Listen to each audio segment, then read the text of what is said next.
El ego es el peor consejero, ¿no? Son innumerables los errores de ego, no solamente de los empresarios, sino de los políticos y demás, ¿no? Tú pones a las amistades a prueba cuando las cosas están muy bien y cuando las cosas están muy mal, ¿no?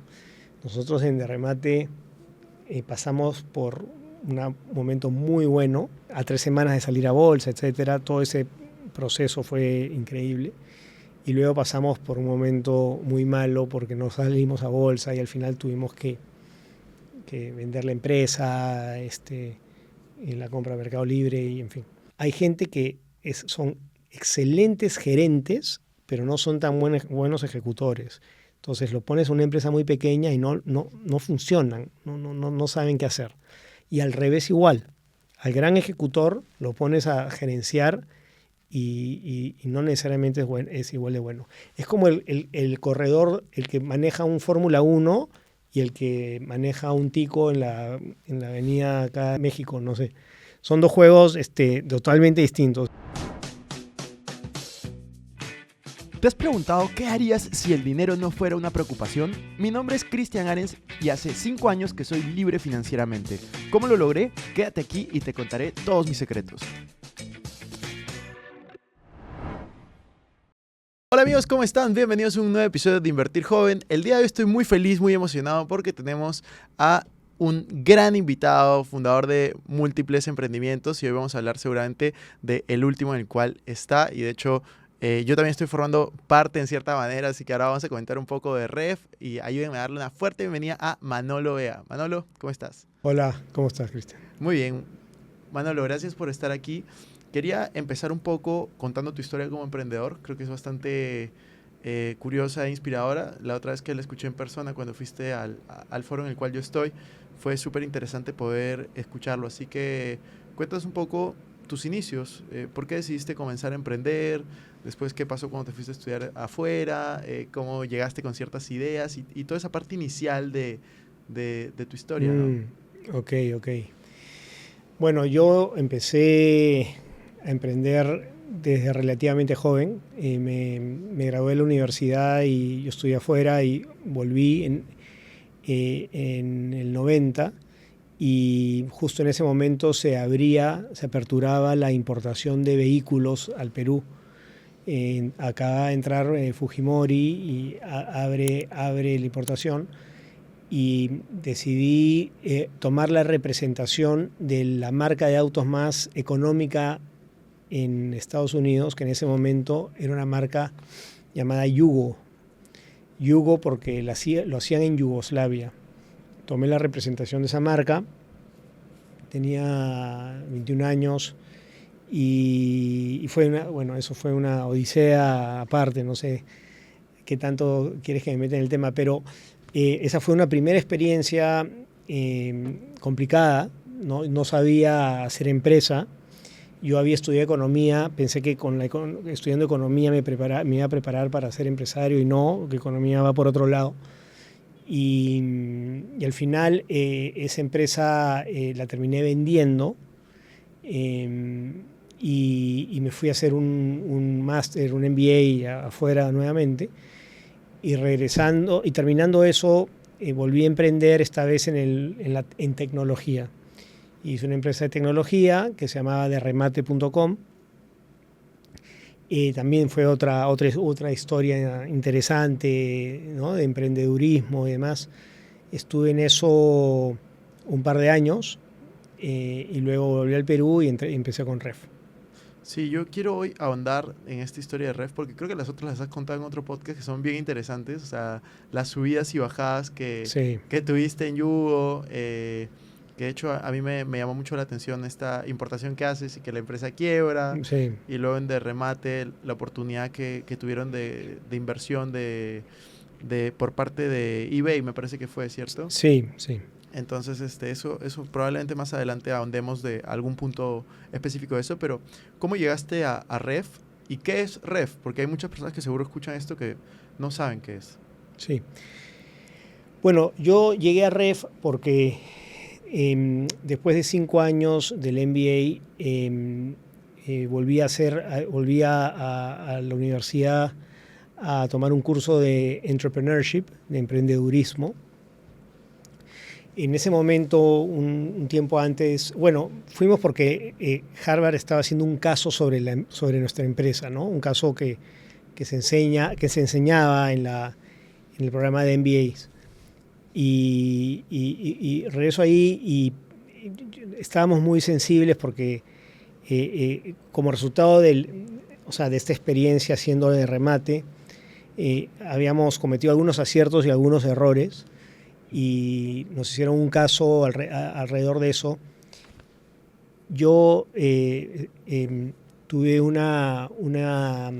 digamos, no una entrevista, pero una conversación con un profesor que había tenido ahí en el MBA y yo estaba regresando a Lima. En ese momento yo seguía viviendo en Estados Unidos, estaba regresando a Lima y quería regresar con una idea de negocio. No me quería contratar en una empresa, quería emprender nuevamente, ¿no?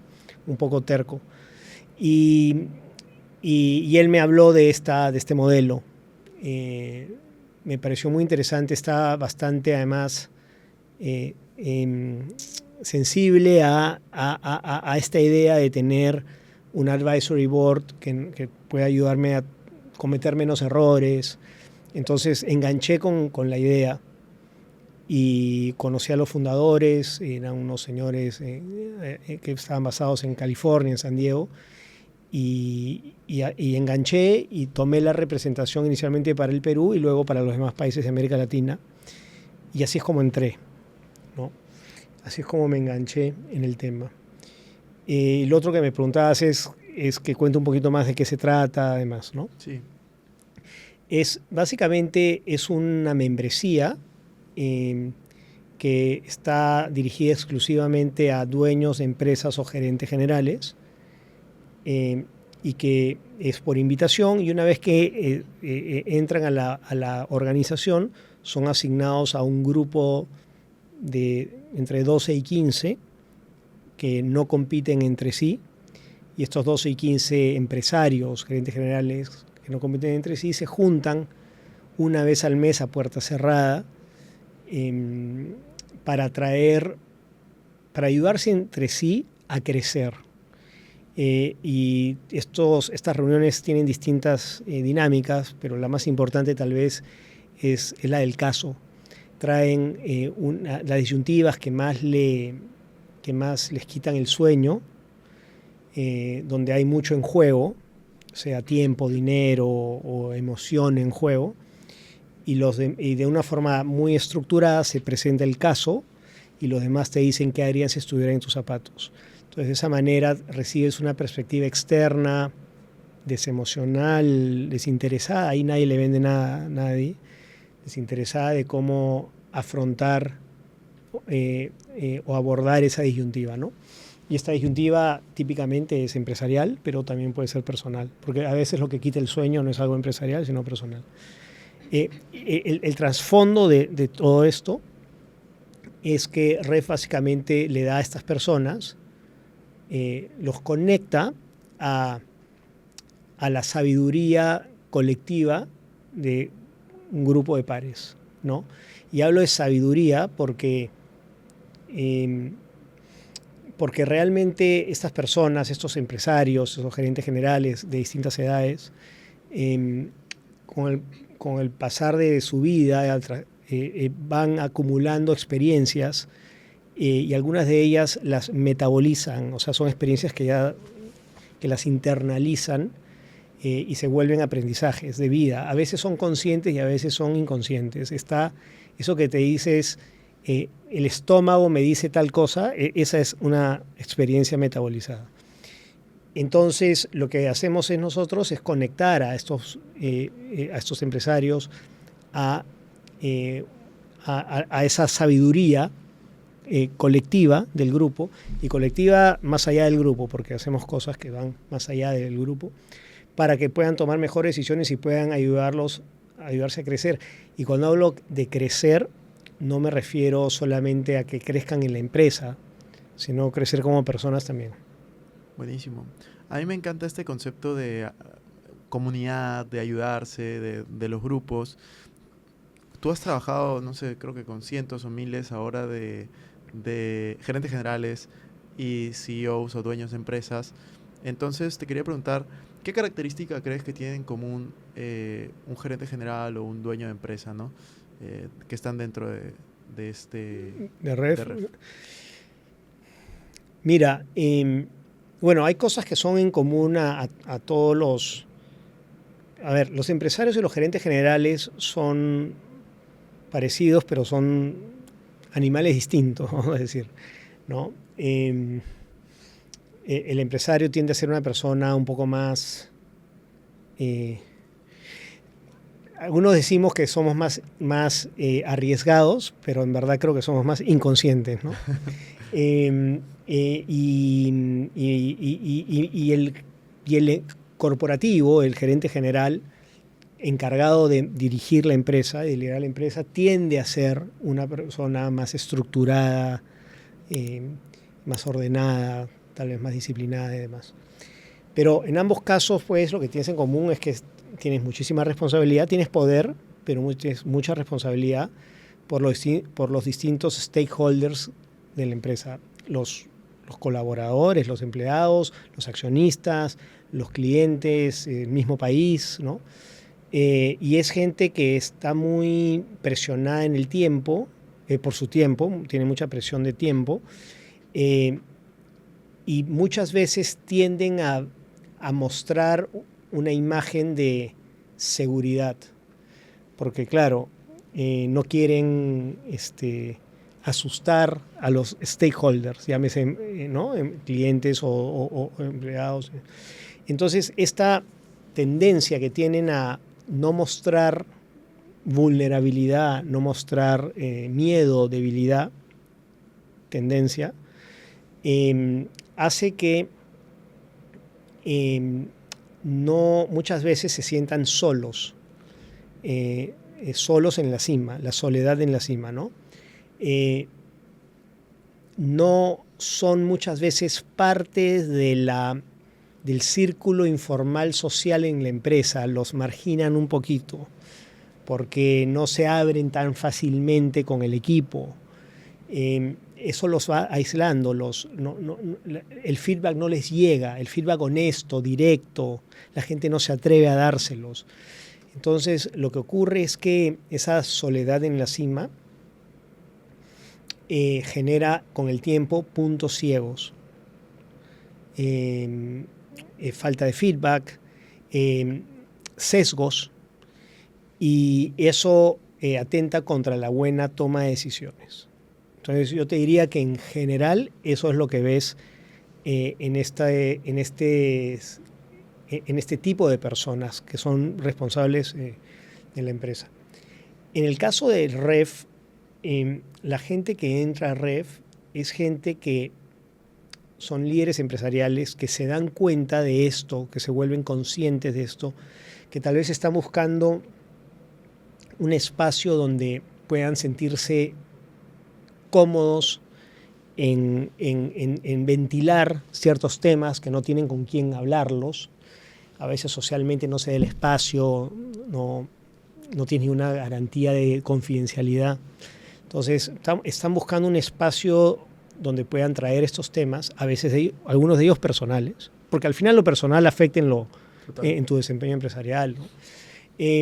Se dan cuenta que tal vez les falta algo de balance, quisieran hacer algunos rediseños, quieren seguir desarrollándose y no tienen el tiempo para hacerlo. Meterse a un curso académico ya no los mueve mucho, se han vuelto escépticos de eso.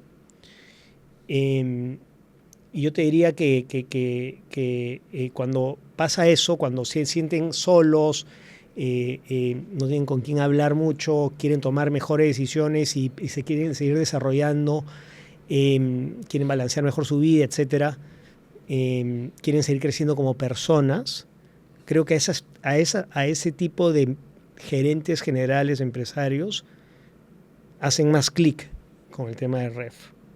Y no todos están así ahí, ¿no? Yo te diría que eso es lo que tipifica más a los miembros de Ref. Yo te quería preguntar, ¿cuánto tiempo llevas en Ref?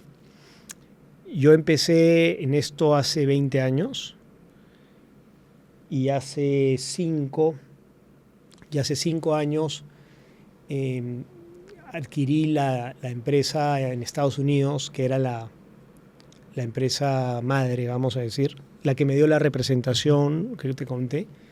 Esta gente recibió una oferta de compra de una empresa americana y me dieron la oportunidad de igualar la oferta y me vendieron la empresa. Entonces, estoy hace 20, pero hace 5 estoy de verdad. Claro. Y en estos 20 años, o sea, una cosa que me causa mucha curiosidad es, tú has visto durante 20 años a personas que han estado dentro de tu círculo cercano, dentro de tu grupo o dentro de tu entorno, empresarios, desarrollarse, que les vaya muy bien. Me imagino que también has visto otros que les iba bien y en algún momento se han caído. ¿Cuál crees que es la mayor diferencia entre un empresario que en estos 20 años, seguramente te pones a alguien en la mente ahora de, tiene éxito, logró tales cosas, a un empresario que hace 20 años tú lo veías y decías, wow, parece que va a ir bien, pero terminó, no sé, quebrado? ¿Qué crees que lo haya diferenciado a uno del otro en estos 20 años? Mira, lo primero que se me viene a la mente es, yo creo que hay un elemento de versatilidad importante, que cada vez es más importante. Las cosas cada vez cambian más y la adaptabilidad que hay que tener para navegar en estos cambios permanentes es importante y hay algunos que se demoran en adaptarse y eso muchas veces no les termina yendo tan bien. O sea, yo sinceramente creo que tener un círculo de personas que te cuestionen, que te reten en tus decisiones, que te ayuden a ver otros ángulos, es fundamental. Yo estoy en esto hace 20 años, el grupo que yo lidero un grupo, uno de los grupos de Lima lo lidero yo, y yo creo que la gente que está adentro te puede decir que ha sido fundamental tener este grupo de personas que te reten, ¿no?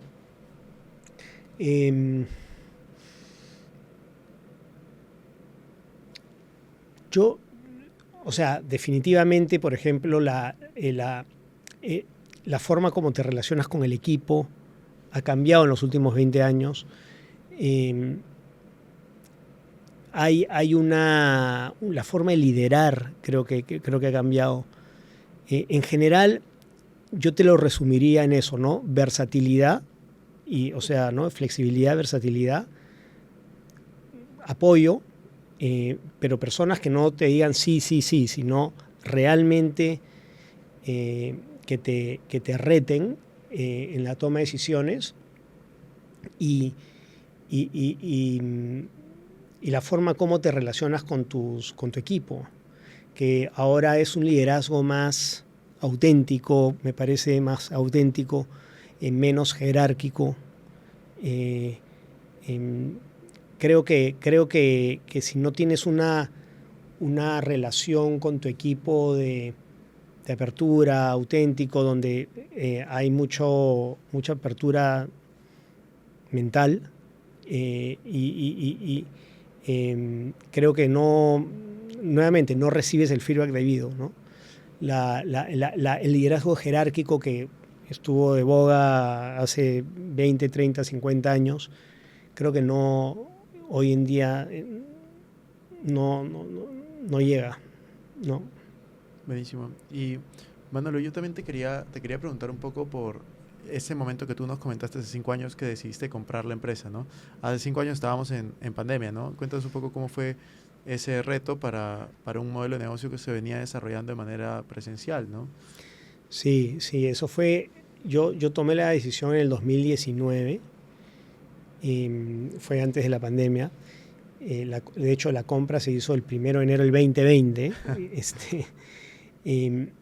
Y bueno, fue una decisión para mí media defensiva, la verdad, porque yo tenía en ese momento las operaciones de América Latina y quien estaba comprando la empresa en Estados Unidos era una empresa de media, ¿no? Tenían periódicos y revistas y demás.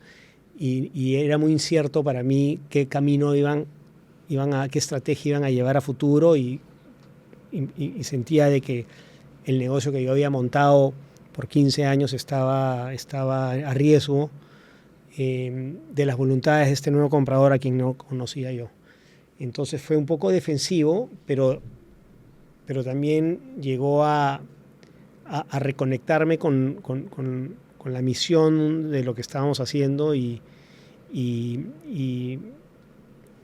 fue el momento en que decidí realmente expandir esto a nivel global y dotar a la empresa de la estructura operativa y estratégica para poder dar ese salto, ¿no?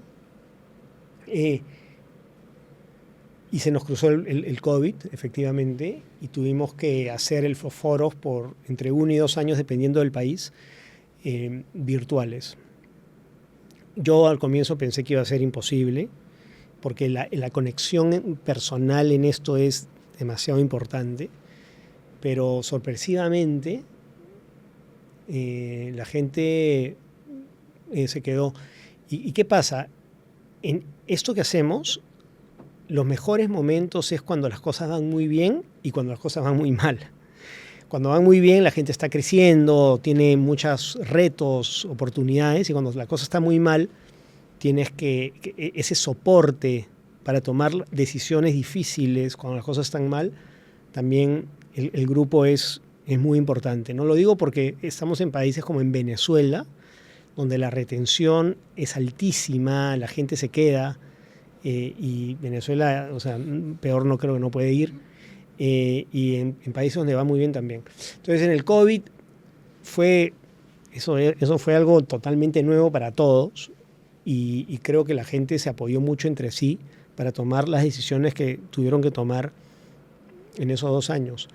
Pasaron esos 2 años y nosotros ahí ya, después de estar defendiendo el fuerte, digamos, por 1 año y medio, 2 años, ya emprendimos la estrategia de expansión global, cosa en la cual ya estamos montados, ¿no? Te quería preguntar, ¿qué tanto crees que influyen los fracasos, entre comillas, que has tenido con tanto la empresa de Yugo, que tuviste varios problemas, y con de remate, para la situación actual que tienes en Ref, que es bastante, como tú dices, de expansión? No, ha sido fundamental eso. Creo que el tema de los errores, el error, detrás del error se oculta un aprendizaje, ¿no? Y la clave es uno reconocer el error, metabolizar la emoción, o sea, no negarla, sino, ¿no? Y luego es encontrar el acertijo, o sea, el tesoro detrás del error. Uh-huh. ¿Qué fue lo que pasó? Para tú encontrar el tesoro detrás del error, tienes que aceptar el error, no culpar a terceros ¿no? y entenderlo. Entonces, encontrar el error y luego levantarte y arrancar otra vez es creo que la clave. A mí me ha pasado varias veces. En la vida del emprendedor esto pasa y no acaba, además. Esto pasa siempre y no acaba. Los episodios son cada vez más grandes, además, porque los riesgos a veces son cada vez más grandes. A mí me ha formado los errores que me ha tocado cometer. Y he tenido la suerte de, liderando Ref, de estar expuesto a muchos errores que no he cometido, ¿no? Que es lo interesante de esto, porque muchos de estos casos son como salgo de este problema en el que me metí. Uh-huh. Y lo interesante es que aprendes pues, de otros errores, ¿no? El error, si tú logras realmente adentrarte en el error de alguien más, con empatía, con compasión y con rigurosidad, puede ser de que extraigas ese error sin que te haya costado a ti. Y yo soy convencido que uno se forma con los éxitos, pero mucho más se forma con los errores bien digeridos, ¿no? Me imagino que en tu caso también puedes sentir así, ¿no? O sea, esos momentos difíciles son los que te ponen a prueba y de los cuales aprendes. Total, yo creo que muchas veces cuando vemos un empresario, un emprendedor exitoso, siempre decimos, yo quiero tener esos resultados, pero no necesariamente vemos todo el proceso que hay detrás. Hoy no lo hemos profundizado, por ejemplo, pero quizás para tirar ahí una chiquita de parte de tu historia, no la parte de Yugo, que también la contaste, sino la parte quizás de remate contra Mercado Libre. ¿Nos puedes contar un poco esa historia así abreviada, ¿no? Para que la gente también entienda por los desafíos que tú atravesaste, ¿no? Que no todo fue color de rosa y que no todo fue hacia arriba, sino hubieron momentos arriba, abajo, ¿no? No, total. Sí, ese de ahí fue un error más de ego. El ego es el peor consejero, ¿no? Y, y, a- eh, eh, y bueno, a veces te ciega y son innumerables los errores de ego, no solamente de los empresarios, sino de los políticos y demás, ¿no? Que son el Waterloo de mucha gente ha sido el ego. En ese caso que mencionas de remate, nosotros estamos saliendo a públicos, íbamos a estar listados en Nueva York, en Nasdaq, a una evaluación muy alta de la empresa y todos estábamos ya con la botella de champán ya descorchada prácticamente, los fundadores, ¿no? Y recibimos una propuesta de eBay para comprarnos a un precio muy bajo, 20% de la empresa, y nosotros y nos dijeron que si no nos compraban a nosotros iban a ir donde el competidor, que en ese momento era Mercado Libre, que no, nosotros estábamos saliendo a bolsa, Mercado Libre no éramos más grandes que ellos, y nosotros en lugar de tal vez de entender mejor las implicancias de la decisión de que si lo dejábamos entrar o no en el accionariado, le dijimos que no, y justo vino la crisis de las .coms, se canceló la salida a bolsa y ellos ya habían entrado a Mercado Libre porque le hicieron esa propuesta después de Mercado Libre. Pasaron unos años y Mercado Libre salió a bolsa y ahora es una de las empresas, o sea, más grandes del mundo, súper exitosa y muy bien por ellos, ¿no?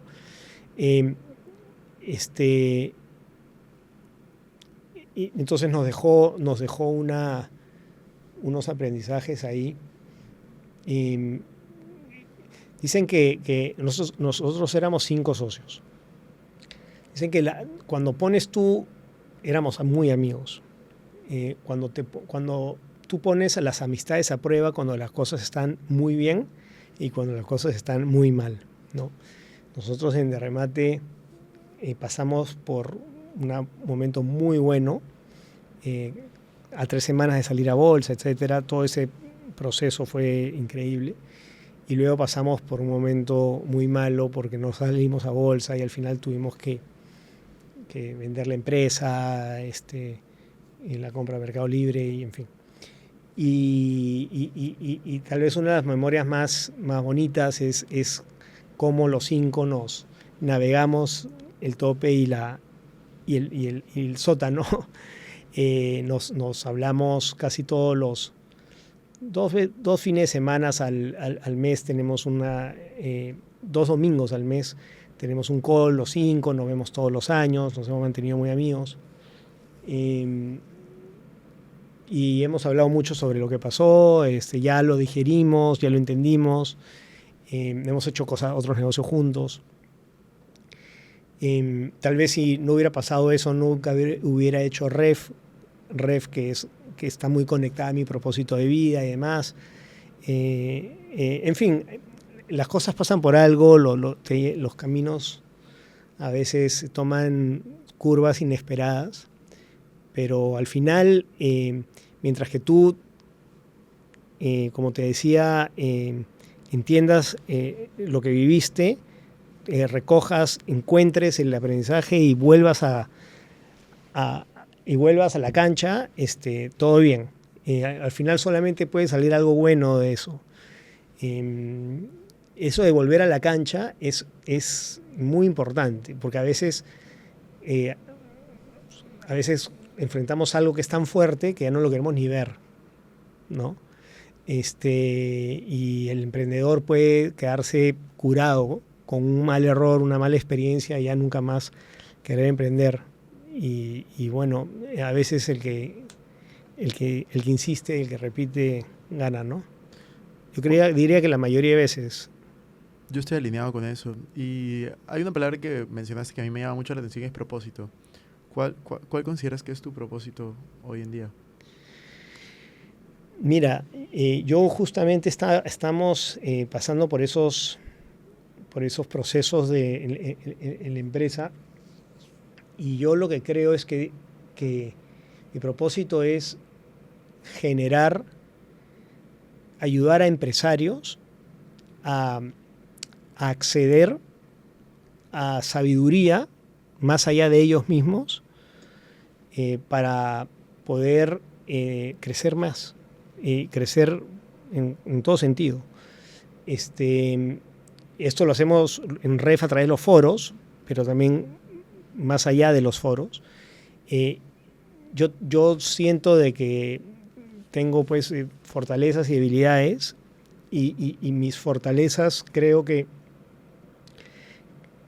me permiten tener o sea, son las que me empoderan para tener un propósito, o sea, me permiten tener ese propósito, ¿no?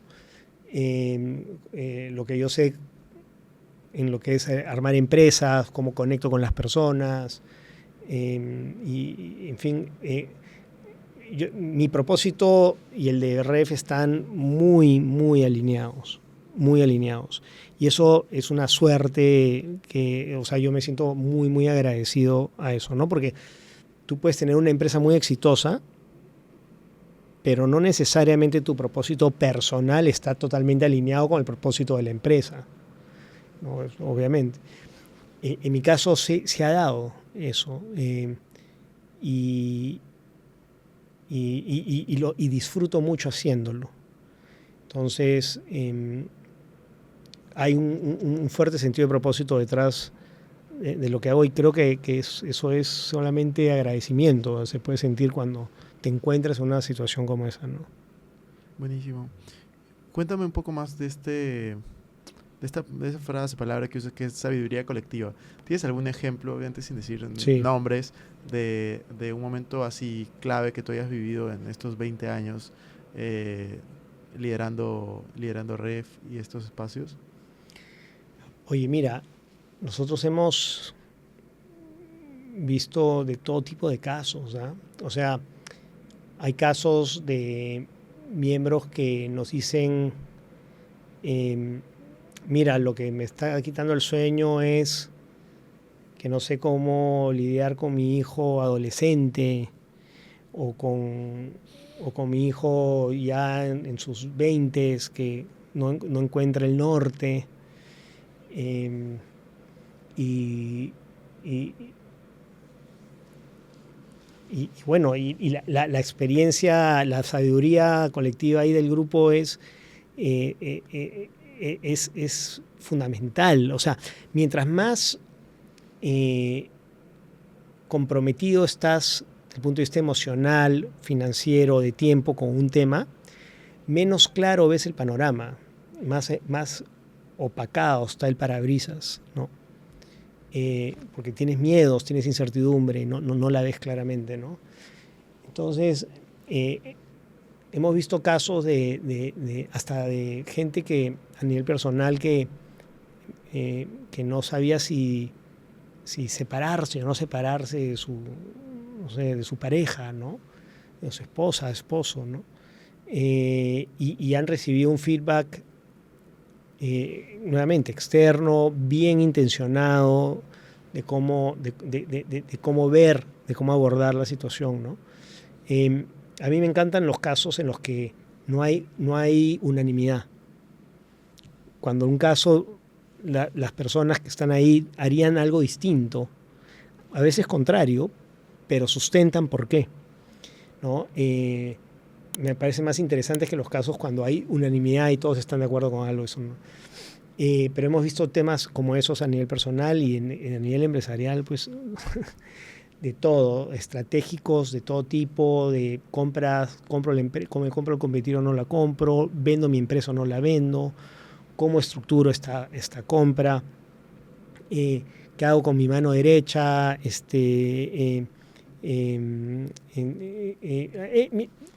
de todo.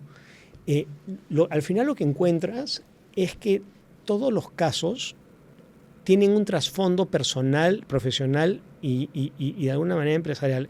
Aún los casos más empresariales tienen un trasfondo personal. Si tú haces un doble clic y doble clic y doble clic, detrás del caso empresarial hay una persona, hay algo personal. Y entonces los vasos comunicantes son no, a veces no se ven claramente, pero están ahí. Entonces para nosotros tenemos un approach, o sea, digamos, aproximamos el crecimiento de una forma muy holística, ¿no? Muy holística porque al final, todo buen líder empresarial, detrás de un buen líder empresarial hay una buena persona. Y yo te diría que más allá de los conocimientos técnicos que necesita un gerente general para liderar, necesitas tú desarrollarte como persona. Y el desarrollo como persona no te lo enseñan en la universidad bien, y en el colegio tampoco. Es una enorme carencia esa en la educación. No hay no te enseñan eso. Eso lo enseñas con la vida, en base a los errores, lo enseñas en tu casa, con el ejemplo y demás. Pero yo te diría que una observación desde afuera es que hay muchos empresarios, muchos líderes empresariales que tú esperarías que, dada la posición que tienen, como personas, deben de estar muy evolucionados, y no es el caso, o sea, necesariamente, ¿no? El nivel evolutivo a nivel personal no va de la mano siempre con el nivel de éxito profesional, o sea, o empresarial. Y una observación que yo tengo es que cuando un líder empresarial crece a nivel personal, se vuelve mucho mejor líder. Mucho mejor. Y dentro de tu experiencia, algo que no quiero dejar de preguntar es, tú trabajas con CEOs, con ejecutivos, no solo de Perú, sino de diferentes países. ¿Tú ves alguna diferencia muy marcada entre un CEO o dueño de empresa latinoamericano versus europeo, estadounidense? La verdad es que no. O sea, yo he estado en foros en Estados Unidos, en Europa, en muchas de los mismos problemas, ¿eh? Tal vez, claro, son mercados más grandes. Podrías pensar de que tal vez con el mismo esfuerzo tienes un cero más en la venta y en las ventas y demás, pero estos mercados relativamente pequeños como los latinoamericanos, fuera de Brasil y México, son un poquito más difíciles, ¿no? de agarrar volumen. Y con el volumen, con la escala, todo se arregla, todo se vuelve más fácil, ¿no? El reto acá es la escala es limitada muchas veces. Pero padecemos de mucho de las mismas cosas, ¿eh? Ahora hemos entrado a India, los empresarios en India. O sea, al final es soledad en la cima, estoy abrumado, no puedo mostrar miedos ni vulnerabilidad en mi empresa, tengo mis sesgos, ayúdenme a tomar mejores decisiones y a navegar esto. Eso es lo que al final la gente siente. Y eso trasciende las culturas, los idiomas. Es bastante más parecido a lo que pensarías. Interesante. Y ya para ir cerrando esta parte de Ref, Manolo, a mí me gustaría entender, por ejemplo, no solamente los desafíos que tienen los CEOs o ejecutivos, en este caso, dueños de empresa, sino también qué diferencia encuentras tú en una persona que lleva una empresa de entre 1 y 10 millones de dólares de facturación y alguien que lleva una empresa de 100 millones o más de facturación anual, ¿no? Sí, mira, los empresarios que lideran empresas pequeñas, Podemos definir pequeñas en facturación para tener... sí, bueno, 1.10 contra más de 100, ¿no? Uh-huh. Pero claro, depende, las empresas de servicio, una empresa de servicio de 10 millones es una empresa grande, ¿no? Entonces depende si es servicio, producto, o hay empresas que hacen trading o que están en petróleo y cosas así, que donde ni siquiera 100 es grande, ¿no? Todo es relativo, pero en general, para mí la dificultad o la complejidad de manejar una empresa está más marcada que por las ventas, está marcada por el número de empleados en la empresa. Y en general, manejar una empresa pequeña sí es bien distinto que manejar una empresa grande, con más escala.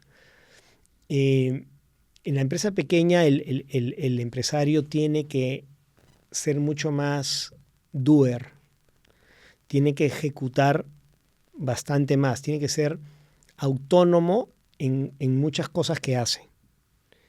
Y ese es un juego de versatilidad, de rapidez, de eficacia, o sea, tienes que estar dispuesto a hacer muchas más cosas que un gerente de una empresa grande o un dueño de una empresa grande hace. El dueño de una empresa grande tiene unas ventajas, ¿no? El volumen te permite atraer mejor talento, ¿no?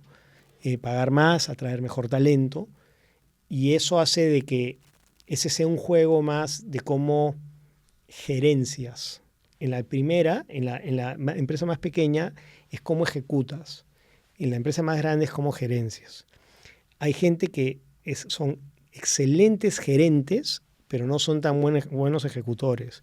Entonces lo pones a una empresa muy pequeña y no funcionan, no saben qué hacer. Y al revés igual. Al gran ejecutor lo pones a gerenciar y no necesariamente es igual de bueno. Es como el corredor, el que maneja un Fórmula 1 y el que maneja un tico en la avenida acá, en la avenida México, no sé. Son dos juegos totalmente distintos. El tico, ¿no? El de la calle puede hacer cosas que el otro de repente no, y viceversa. Entonces, si tú, lo que es interesante son aquellas personas que arrancan como emprendedores, como grandes ejecutores y evolucionan a ser grandes gerentes. Eso es admirable.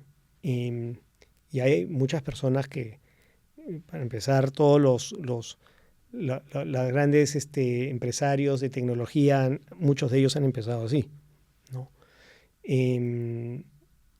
Pero yo creo que son dos juegos bien distintos. No quiere decir que uno sea más fácil que el otro. Son distintos. Buenísimo. Me encanta. Manolo, hay 3 etapas empresariales bien marcadas en tu carrera empresarial, ¿no? Que es la parte de Yugo, la parte de remate y la parte actual en Ref. Entonces, en la parte de remate me contaste que el principal aprendizaje había sido el tema del ego, que el problema fue por un tema de ego. Te quería preguntar, en la etapa de Yugo, ¿cuál crees que fue tu principal aprendizaje? Y en tu etapa de Ref, en estos 20 años, ¿cuál es tu principal aprendizaje que te llevas hasta ahora, ¿no? Sí, interesante. Mira, en la parte de Yugo estoy lleno de aprendizajes. pero tal vez muchos aprendizajes técnicos, porque yo era mi primera experiencia como empresario y ni siquiera lo había estudiado. Por ejemplo, no entendía bien el concepto de capital de trabajo y que mientras más creces, más plata necesitas. Básicamente lo que me pasó en esa empresa es que crecí muy rápido y para financiar el capital de trabajo empecé a tomar deudas con los bancos y de repente cayó el mercado fuerte y me encontré sin poder pagar las deudas, ¿no? Entonces tuve que hacer todas unas reestructuraciones y me di cuenta a la mala de esta conexión entre mientras más rápido creces, más plata necesitas. Ese concepto yo no lo había entendido. Entonces, cosas como esas fueron muchos aprendizajes más técnicos. En el tema de remate, el tema con de remate es que fue un periodo en el cual, de remate y otras empresas de internet que teníamos, un periodo en el cual nosotros teníamos que manejar la empresa y levantar capital a la misma vez. Y levantar capital era vender no solamente a inversionistas, sino a personas que queríamos incorporar en la empresa un sueño, un norte, era una visión. Visión que al final sí se materializó. ¿No? Ya ves tú cuánto vale el Mercado Libre. Pero fue mucho correr a toda velocidad, de forma paranoica básicamente, y lidiar con el manejo de una empresa de altísimo crecimiento en muchísimos países y a la misma vez levantar capital. ¿Cómo lidias con esos dos sombreros a la vez? Y en un momento en que nosotros nos sentíamos los reyes del mambo y eso nos empezó a morder en forma de errores como el que te mencioné. En el caso de efectivamente en la tercera fase, que es la de REF, sigo aprendiendo. En REF tengo un reto que es globalizar la empresa. En eso estoy. Cosa que a mí me da mucho orgullo porque es una de las pocas empresas peruanas que realmente está jugando un juego global, ¿no? Con presencia directa en muchos países, ya en Europa, en Asia, en Estados Unidos. El país más importante que tenemos es Estados Unidos. Y hacer una empresa global, que en el caso de remate era latinoamericana, no era global, esta es global, me está enseñando mucho, es muy interesante. Es retador hablar con un inglés y explicarle de que sí, es una empresa global desde Perú y que queremos abrir en Perú, una empresa peruana ahora quiere abrir en Inglaterra. Es algo como que es como, no sé, pues me imagino como que un empresario de acá se aparezca, no sé, tal vez un empresario de, no sé, Mozambique, ¿no? Y que está tratando de entrar, porque es una parte del mundo que ellos no están familiarizados, no conocen. Entonces, poder convencer de la propuesta de valor a empresarios de primer nivel en esos países, viniendo nosotros de Perú, es un reto. Establecer la estructura operativa para realmente escalar a nivel global es interesantísimo, me encanta el reto y va más por ahí. Mis aprendizajes van más por cómo formas una empresa realmente global. Temas matriciales, de estructura operativa, de cómo te implantas en un país, cómo es el primer año, cómo es el año 1 al 3, cómo es después, cómo lo escalas.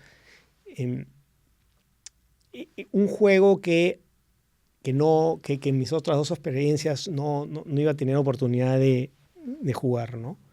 Entonces van por ahí muchos aprendizajes por ese aspecto.